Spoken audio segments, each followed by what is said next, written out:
we'll see what happens with that. I'm sure he's definitely in contention to be make or for one of those last roster spots. Yes, sir.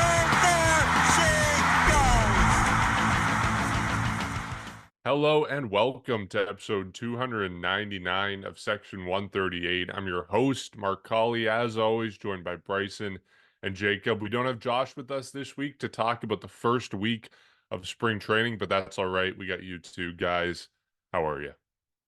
Doing good, Mark. Like you said, finally spring training games are underway. And I guess in a couple of days now, it's gonna feel like one of those just routine type of regular spring trainings where the first weekend's always exciting, and now it's kind of just gonna get annoying within the next couple of weeks. But I mean, honestly, throughout the first week, we definitely have seen a lot of the everyday players playing. Pretty much every home game, a lot of the lineup's been a lot of regulars that have been featured so far early on in the spring. And some of the veterans have recently started playing, like George Springer as well. So definitely getting a good first look at these guys this season. And of course, a couple other things throughout camp with the rotation and everything like that. Things appear to be looking good so far. And yeah, I mean, that first week's over, and now we kind of just have to stick it out for another couple weeks here before the regular season starts. Yeah, it so far it's been, I think, pretty fun to watch. There's been some storylines that aren't so great, some that I think are just entertaining if like you're a sports fan, like we'll get into with the whole Garrett Cole thing, but overall it's been a fun, I think, first week of spring training, but it's one of those things where like the diehards will watch it, we'll obviously watch it and pick apart what's going on, but eventually we're like, yeah, these games, as much as they matter for like getting you ready for the season, there's only so much that a game in February and March actually does matter. So um, but whatever, like there still are things that we can talk about. And I mean, thankfully, I would say like the rotation does look pretty good. The rest of this team, a little bit concerning, but overall it is what it is. It's spring training. The people, they're just getting their reps in at this point. Are you already hitting the panic button? 1 week into live game Yeah, that action. didn't sound very No, no, no. That's Okay, the yeah, that was a most little bit Jacob thing more. I've ever heard. Okay, that was a little more dramatic than I expected it to be. Well, I don't know. No, I'm not actually concerned. Like I said, like it's still a young-ish what? team, but it's more veteran than when it used to be. Like the guys were first coming up, so like at this point, spring training's like just get ready for the season. You know you've made the team, so nobody like actually cares about the results. But um, yeah, that's basically what I meant.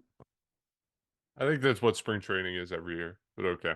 Um, You mentioned Garrett Cole. Let's start with the Garrett Cole thing because to me, this is above all the stuff that's happening on the field, the most interesting thing to come out of the last week and a half. And that is Friday night. It's a nighttime game against the Yankees at Steinbrenner Field. Daniel Vogelbach hits a home run. It's a beautiful home run. His swing is incredible. And obviously, all of us feel great because it comes against Garrett Cole, division rival, one of the greatest pitchers in baseball. It was a lot of fun.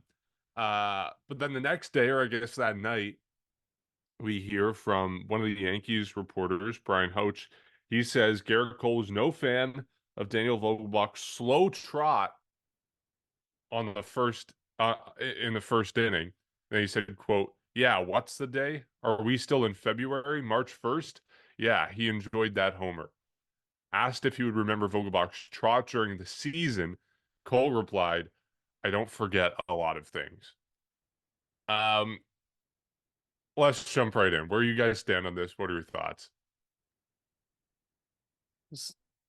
Okay, here's the thing. I agree with the Yankees' perspective. I just think that, like, of course, it's Garrett Cole What do you whining. agree with? What do you agree with? You got to be more specific.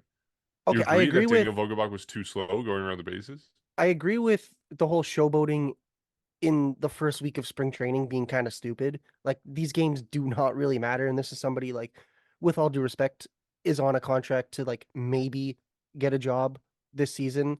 So like I understand where he's like, "Okay, what are you doing here, buddy? Like it's February."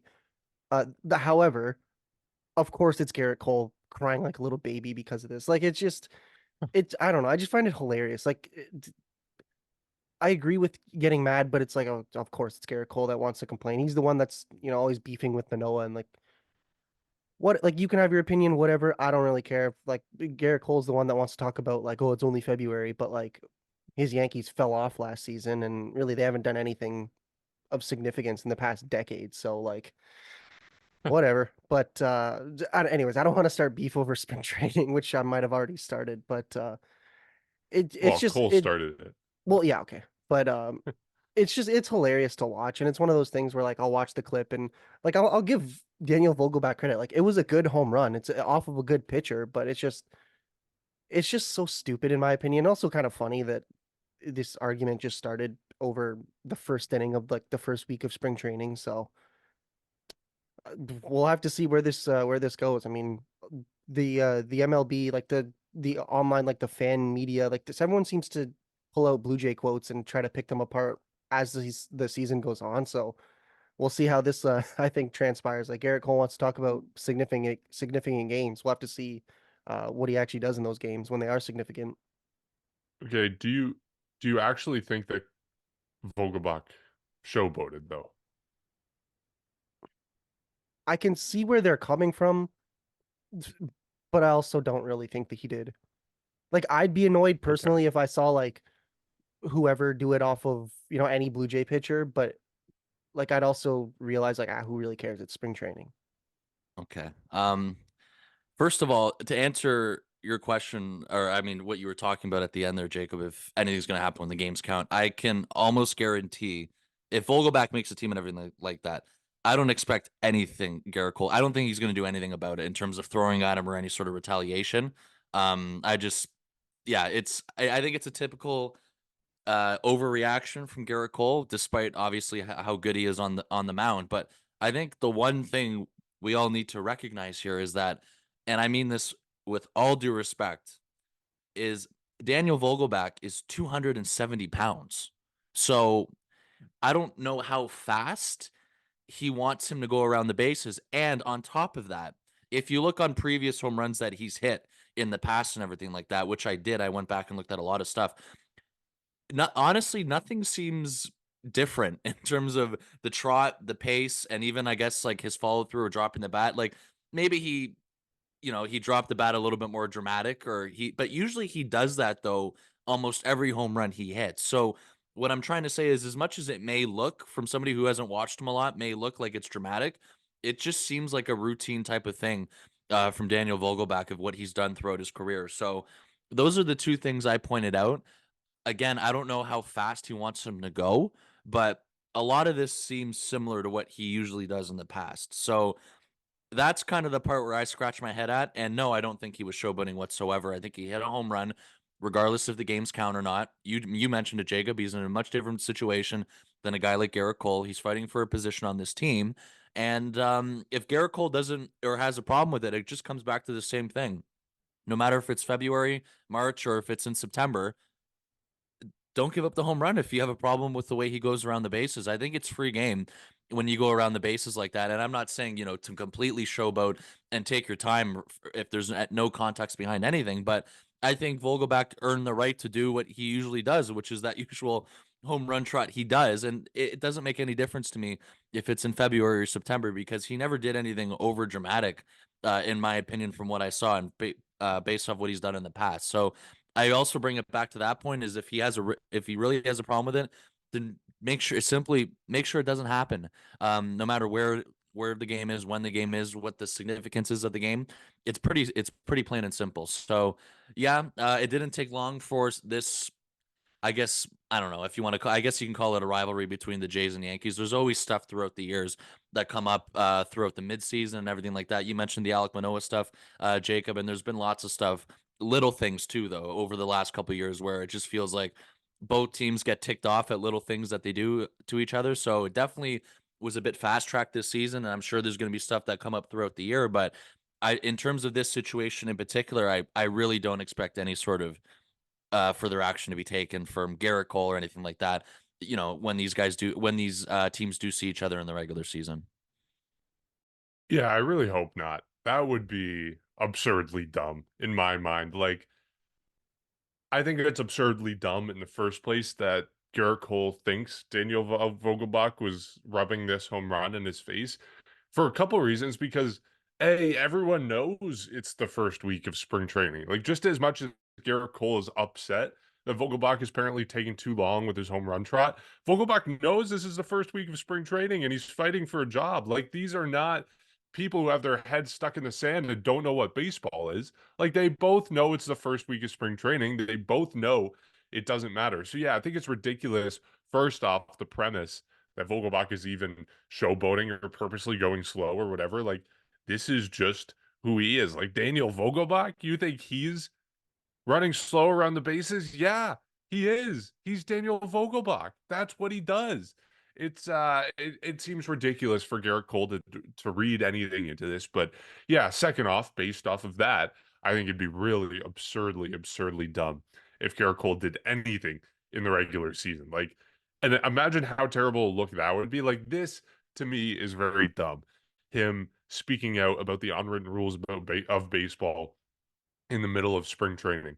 But it'd be even more dumb if he took action on that and threw a pitch at Daniel Vogelbach or whoever on the Blue Jays because of it. I wouldn't be surprised, I guess. We've seen some similarly dumb things or even more dumb things in the past. But yeah, I think it's it's spring training. None of this matters. There's no way Daniel Vogelbach was actually doing anything. And honestly, if he was, like, whatever.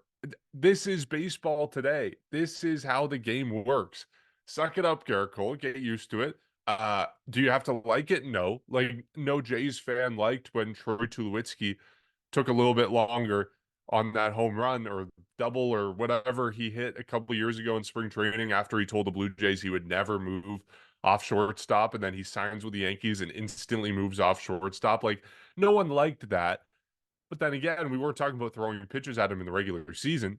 So I don't know. I think it's absolutely ridiculous to be even having this conversation. It is frankly absurd.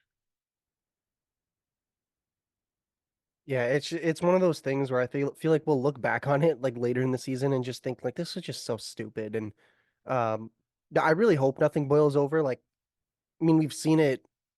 This is a completely different scenario, but we've seen it. You remember the Rangers and Blue Jays, that whole thing, the beef that carried over from 2015 into 16. Obviously, very different. I'm not trying to even suggest that those are similar at all, but who knows? I mean, we've seen stupid things get carried over in the past, but I really hope that this doesn't because it would look like I'm saying this for like the Yankees would look bad. Like I would be embarrassed if this was the opposite side where you see like Manoah throwing at I don't know Judge or whoever because they took too long on a home run in spring training. So let's just hope it doesn't. And like at the end of the day, like throwing at people just these stupid things, like you can just like players can get hurt, and there's really no need for any of it.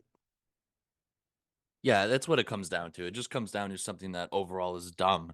But I mean, if you actually look at the home run itself, though, like credit to Vogelbach, though, like he did crush it. It was 370 feet, I think. It's what it came in at, and it just he destroyed it. So, you know, it was a really maybe that also came with it. Maybe it was just like instant thing that Garrett Cole did to try and I don't know, maybe just because of how much he crushed that baseball from Vogelbach. Maybe it was his kind of way to deal with it at the beginning in terms of how he reacted. I'm not sure, but it does come down to something that is just overall dumb. And hopefully that's the end of that. And we never really have to talk about that again. So, I mean, and overall for Vogelbach too, he actually has had a decent start to the spring overall, not just that game as well. So we'll see what happens with that. I'm sure he's definitely in contention to be make or for one of those last roster spots, and he's obviously got to play well throughout the rest of the spring, and he's going to get plenty of opportunities. So definitely a good start for him as well, though overall throughout the spring.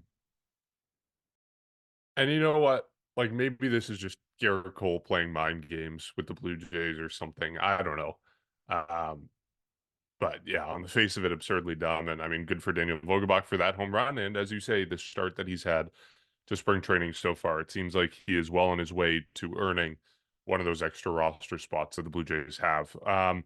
Okay, let's talk a little bit about Alec Manoah. We saw him on the mound for the first time this past week in a game against the Detroit Tigers. The Blue Jays lost 6-4, which ultimately, of course, does not matter.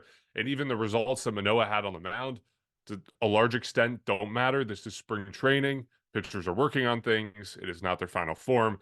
But with that in mind, we're going to look at his line. It was 1.2 innings, 3 hits, 4 earned runs, 1 walk, 0 strikeouts, and he hit a couple batters as well. I don't know. What do you make of that? Like, I guess it's impossible to look at this start in isolation. We also have to look at the news that came down a couple days after it, where we heard that Alec Manoah felt some shoulder soreness during a bullpen session and he cut it short. According to Key Matheson, he didn't really bounce back the way he wanted to after that start against the Tigers. An MRI showed no structural damage, which is good, but the Blue Jays are taking it day to day right now. So it doesn't seem certainly to be major at all. Seems kind of be a similar situation that Ricky Tiedemann was in day to day, something that you just got to kind of take your foot off the pedal a little bit and nurse for a couple days in the middle of spring training. But yeah, I don't know. What are your takeaways from his start? Are you concerned by this injury news? Like, where do you stand on how Alec Manoah's camp has gone for the first week or so?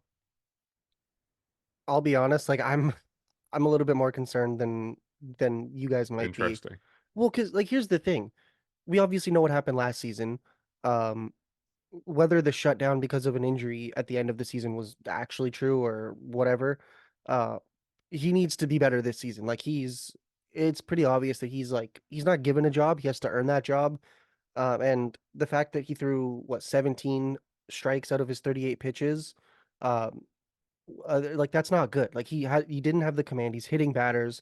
Um, like I get it. It's early. It's spring training. Like I said at the beginning, guys are just working on their mechanics at this point. But Alec Manoah, like he's had all off season to work on his mechanics after how bad last season was, and like I hope it is just a little injury, maybe a tiny, tiny setback, and then he's back to form. But this can't be something that lingers, or else like I hate to say it, who knows if he even starts the season with the Blue Jays if this continues because like he can talk, like he clearly like he knows how to say the right thing, like all the pressure, the tires, they don't give out World Series rings in AAA. Like he has the personality to be a major leaguer.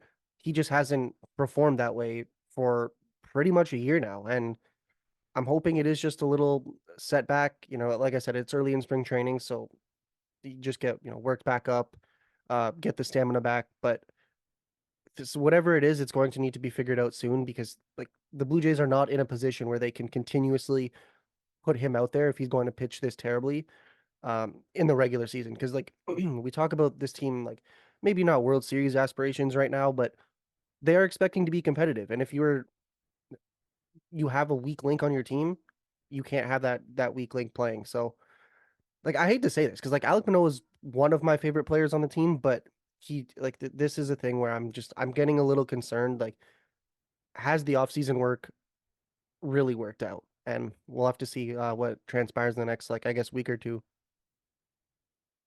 Yeah, I'm concerned too, but I'm not like overly concerned because I will give him the benefit of the doubt. As much as the signs were terrible, and I know everyone will point to that. It is the first start of the spring, and he is going to get multiple opportunities there. Everything goes well, but yeah, I mean, it definitely started in probably one of the worst possible ways he could. I mean, it was a perfect Tuesday afternoon in Lakeland. The game wasn't on TV, so not a lot of people were exactly watching him, or nobody was on TV other than the people that were there. So I felt like it was a good way for him to start the spring.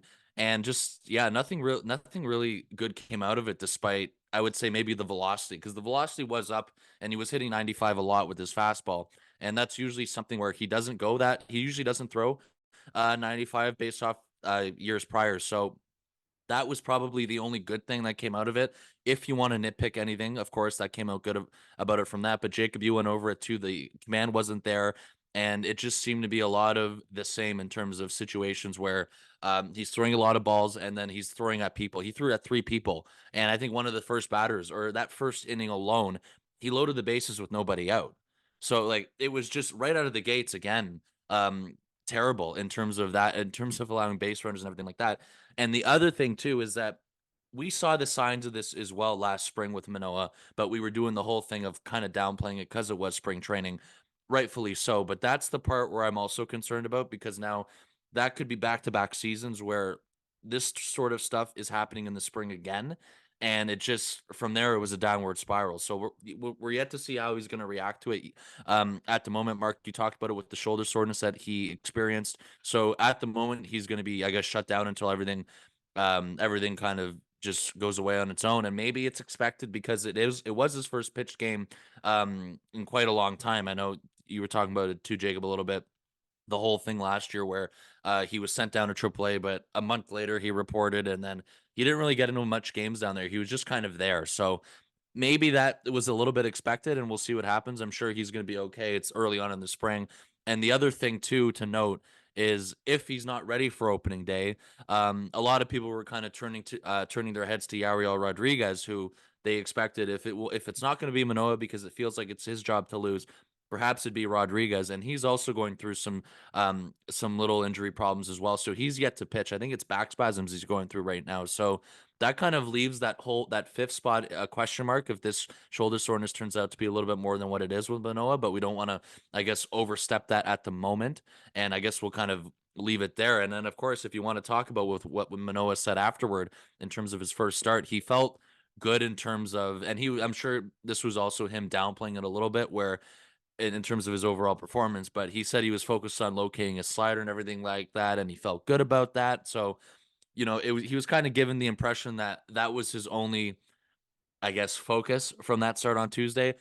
Again, do I believe him fully? Probably not. But of course, I think that's expected for him to kind of point away or point towards the few positives that came out of that start, which would be that, I guess, because that was his intentions, and then of course his velocity, which was up a little bit compared to what we've seen throughout his career. So besides those two things, and pretty much that one thing in particular, actually, not a lot of good stuff to come out of there from him. And I am anxious to see how he bounces back whenever his next start will be. And I think there's a lot of people that are definitely overly concerned right now. There's a lot of people that are a little bit concerned. And I think that's where kind of most people are at because we want to give him the benefit of the doubt. We want to see him pitch, more than just the one spring training game and see if he can kind of bounce back and kind of go upwards from here. So that'd be perfect if he can slowly get better towards opening day. And it's really needed, obviously, for him to bounce back and get back to his form, or at least, anything better than what was happening last year. And I remember the quote, and Jacob, you had to remind me about the World Series rings or the rings, whatever, in AAA. And it's not it for me overall, just bad vibes right from the start on this entire situation. So we'll see what happens. See, maybe the key Wow. is just like stop saying things to make you sound like you know what you're talking about to the media because I Okay, don't but know. like that quote wasn't even like it was. I don't know. We But talked they about it on this find pod. things though. That's like We Jacob said, they we look for it. I don't know. Okay, there's like two sides to this to me. There's the rational part of me which wants to think like, no, this is the first spring training start. This is still, last week of February, first week of March.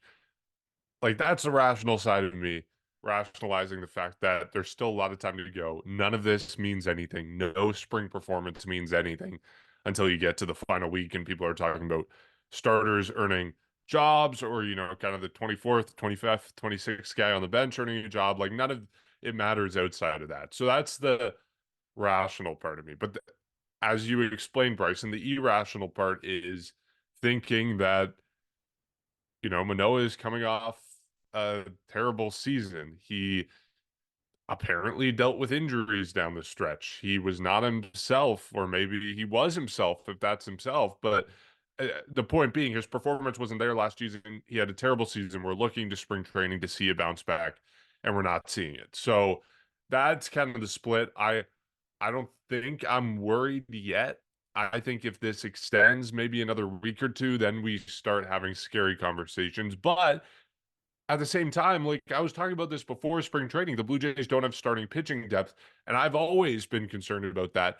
And this is exactly why. Like there was always a situation where Manoah doesn't perform or someone like Chris Bassett gets injured or whatever it may be. Like there was always a situation where something goes wrong and you need to have a backup plan. And this is why I think the Blue Jays were partly not built the way they should have been in the offseason because they didn't have a backup plan for something like this happening. They don't have a next man up. And I know Bowden Francis has been getting a lot of hype in spring training so far, and rightfully so. I mean, he had a great season last year out of the bullpen.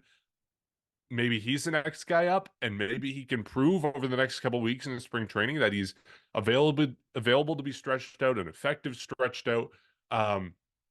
I don't know. It just seems like the Blue Jays don't have a clear backup plan, and that's what makes me the most nervous about this because something like this was always going to happen. Um, it's just they need a backup plan because it's inevitable. That's kind of where I stand on this. No, I agree with you. And like that's the issue with how bad this offseason was. Like even we'll get to it. Like they didn't sign Chapman, they didn't really sign anybody. So you're kind of like you're if everything goes right, if you can bank on who you have, that took you to where you were last year, minus the playoffs, we know what happened there. But like if you have a good rotation, you have good defense, you have even just better offense, this is a good team.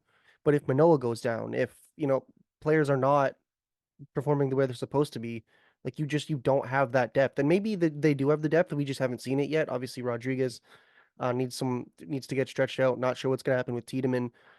You mentioned Bowden Francis, so like things could work out, but as of right now, we don't know if they will. And I think that's just what's so concerning is this is a team that like I said earlier, I don't know if it's World Series aspirations, but deep playoff runs is the absolute bare minimum for what is expected of this core. So the things are going to need to be figured out, or else this might be a very, very disappointing season. And it'll, I don't want to call it specifically the off season's fault, but I don't know what else to blame it on. Like you know what your needs are, and you don't go tackle them.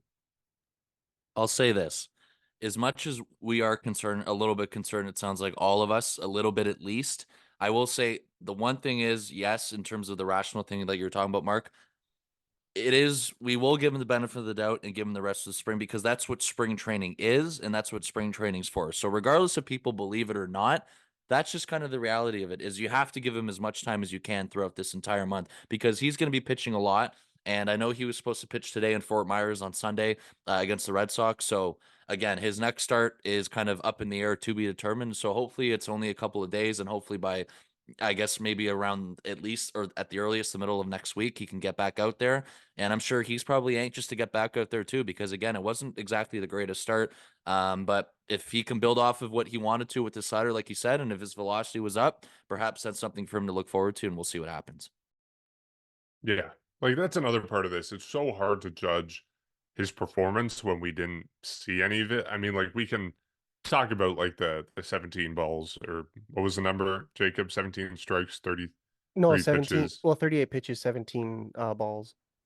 Or Okay. sorry, 17 Yeah, which strikes. Yeah. like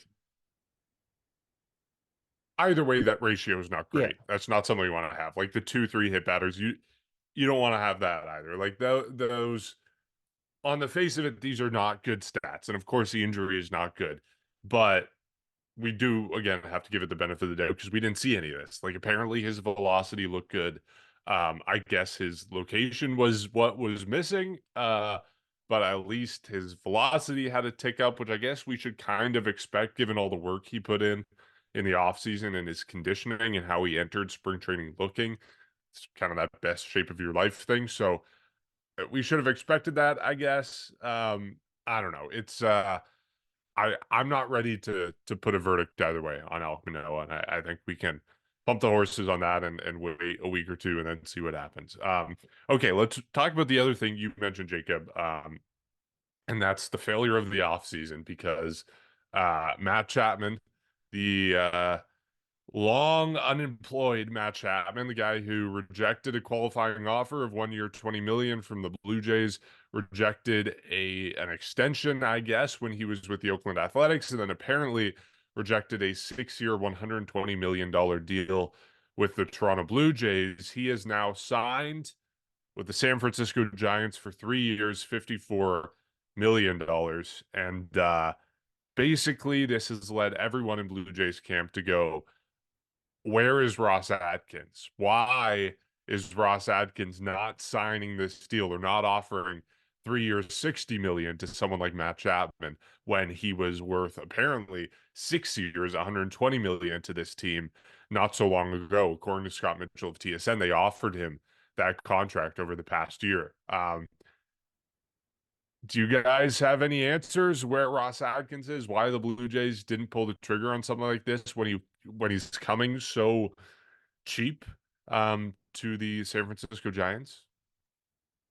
I think this is maybe the first time ever the three of us don't have an answer that is like good. Because like all I can think of is Ross Atkins like, oh, we're comfortable with the core, blah blah blah. Like we're comfortable with Oh, I we're don't know. very excited. Yeah.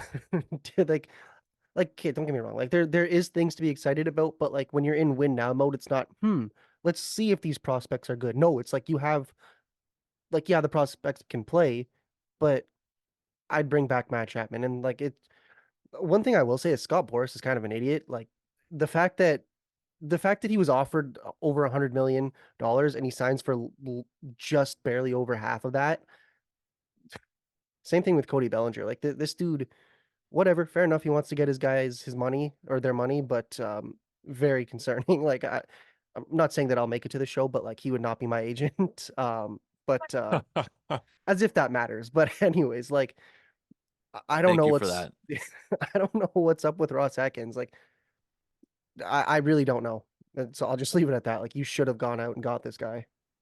I will just admit that I was wrong last episode when I was saying I trust Scott Boras. He's doing what he's doing. He wouldn't be doing this if he wasn't getting more money because of it.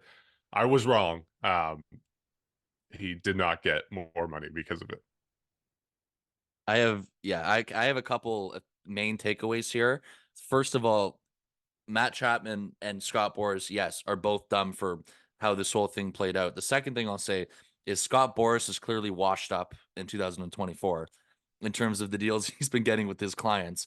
Like it's an identical type of structure compared to what Cody Bellinger got, and it's basically opt out after opt out after opt out. So any sort of good season that these guys are going to have is obviously going to be opted out, and it's obviously a player friendly deal. But yeah, like when you look at these numbers, and then now when you want to put it back towards the Blue Jays because of that whole offer they gave them in November, there's there's a lot of questions. First of all, we already know that Matt Chapman probably should have taken that deal, and if there was a do over, he probably would have, based off how the entire process went for him. But now, if you want to focus again on the Blue Jays here, this makes absolutely no sense about how, especially in November, as much as we may have all gotten pump faked about the Hotani thing, on top of wanting to pay 700 million or whatever it was to Shohei Otani, on top of that, they were willing to go over $100 million to bring back Matt Chapman. And then all of a sudden, the Otani thing goes away. And after that, there was absolutely nothing in terms of spending. It was just Isaiah Kiner-Falefa, and it was just Justin Turner. Pretty much that happened afterward. And then some minor things. And of course, Yariel Rodriguez happened after that too. So why there was no sort of why the Jays didn't re-engage with Matt Chapman over $54 million, it makes zero sense to me at all. I don't know. I do wonder what the whole process was on that, if the Jays actually did try, because I don't think we know in terms of that. The only thing that we do know is that offer that came in November. And for my entire stance on the Chapman situation for me was that, and maybe you guys disagree with this, but this is how I saw it, is that at the beginning of the offseason, I was fine with perhaps them going in a different direction. And, we kept hearing reports about how this team was willing to, or this team was, really anxious to make a big move. And, it feels like it's every offseason we hear that. And there was tons of people talking about it. The Jays are active. They're picking up the phone. They're really exploring opportunities and alternatives, as Ross Atkins would like to say. And then all of a sudden, pretty much nothing substantial comes out of it, with all due respect to a guy like Justin Turner and Isaiah Kiner-Falefa, because again, Justin Turner I think is a good addition to the lineup, but that's pretty much all that was done. And then that brings me back to the point where if that was all they were doing, this team is just as good as last year, or maybe a little bit better if you bring back Matt Chapman. Uh, Besides, or otherwise letting him walk. It just, the entire process for me makes zero sense on why financially they wouldn't pivot towards, settling for $54 million, and why there was just, it just didn't feel like there was any sort of urgency to try and, add another bat like we were talking about all offseason. And, on paper, this team is definitely not as good as they were last year, I don't think. And if they are, it's very similar to last year. It's not a step forward by any means in terms of a large one. So this entire thing is very confusing and strange. And I would like to know if the Jays did try and bring him back for that $54 million, because if they did, then they did. And clearly Chapman just preferred to go back to the West Coast. And if not, it just makes this thing even more dumb from the beginning of the offseason till now.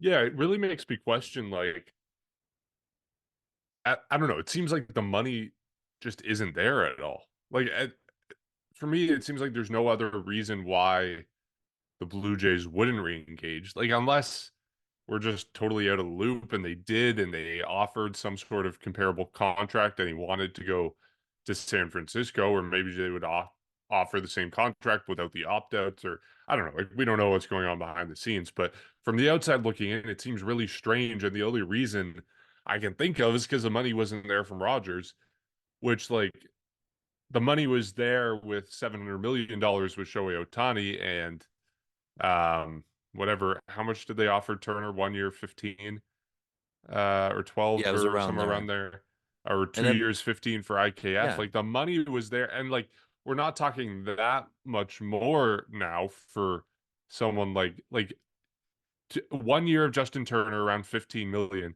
3 years of Matt Chapman around 54 million. That's not too far off AAV. Plus, if he has a good first season, he's opting out after 1 year, 20. Like, I don't know. It seems really strange. I can't wrap my head around why the Blue Jays wouldn't be involved in the conversation, other than just the money absolutely wasn't there. And Ross Adkins was completely telling the truth when he said, at this point, it's addition by subtraction. So I guess credit to Ross for telling the truth and actually being honest, because that seems to be really the case. It seems like, I mean, other than some absolute disaster class of free agent moves, I just can't.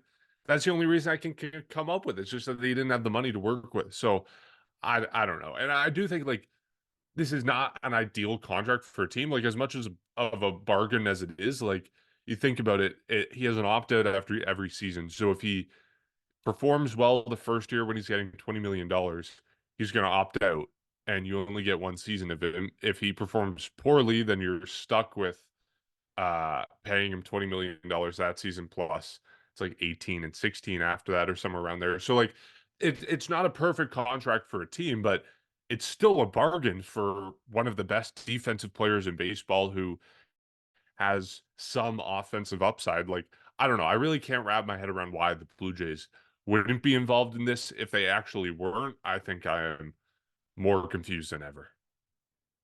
I guess like, and I don't think this is a very good point, but I'm just gonna bring it up because I thought about it.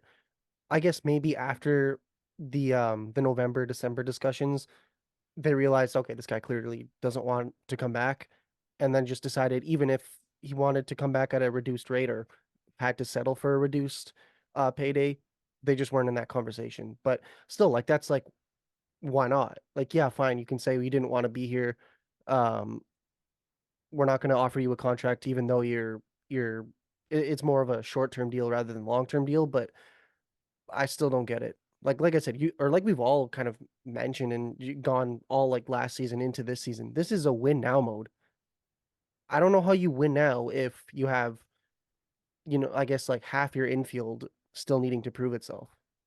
Yeah, or IKF is your starting third baseman. Maybe like Ross Atkins just totally sold on IKF and he wants him starting. With all due respect, I don't want that to like I don't want to picture a world with that. Um, yeah, that's all I'm gonna say on that. I don't like I don't want to hate on the guy, but like no, it just yeah, it doesn't. mm, It none of it's it not an makes sense. addition or not I don't get it. No. So maybe again, maybe there's more to it, which would make us understand this a little bit more. But yeah, like I think even last year, I feel like there was another situation. It might have happened in season where around the All-Star break where the Jays actually tried extending Chapman as well mid-season. I think I remember seeing something about that. I don't know for sure. And yeah, that's twice now, obviously. He rejected both offers. So yeah, I mean, maybe it just had something to do with him wanting to go back to California. I don't know. That would make more sense in terms of if the Jays were willing to, I guess match the Giants offer or maybe go a little bit more. But regardless, it's pretty much the drop off in terms of that extension offer and then to where this came from. If that's the other thing, like it just, other than those two factors, none of it makes sense in terms of why the money was there in November and why the money all of a sudden disappeared afterwards. So Yeah, I mean, this infield's definitely going to look a little bit different in terms of what's been, people moving around at third base and at second base. So it's going to be, yeah, and already right now as well in camp. I know not everyone's going to make the team, but there's a log jam already in terms of that infield. And we were talking about a guy like Vogelbach earlier. He's part of that log jam in terms of who's going to make the team in those final bench spots. And then there's Kiner Falefa, there's Eduardo Escobar as well, who's also fighting for a spot. So we'll see. And then there's Espinal, there's Biggio, who we haven't even seen yet in spring training, and there's Davis Schneider as well. So it's definitely a logjam in terms of ways to replace Chapman, but still some questions that got to be answered even after the fact that Chapman wasn't brought back in terms of what it is going to look like this season. Yeah, it's perplexing for sure. Okay, with that, we will wrap up this episode and get to the Blue Jays spring training game today against the Red Sox, which we are looking forward to, the first of the season against Boston. As always, you can support our podcast by finding us on social media. It's at Section 138 Pod, Twitter, Instagram. You can also find us on YouTube, subscribe there, pass us along to a friend. Anything helps. And we will catch you after another week of spring training action. See you then.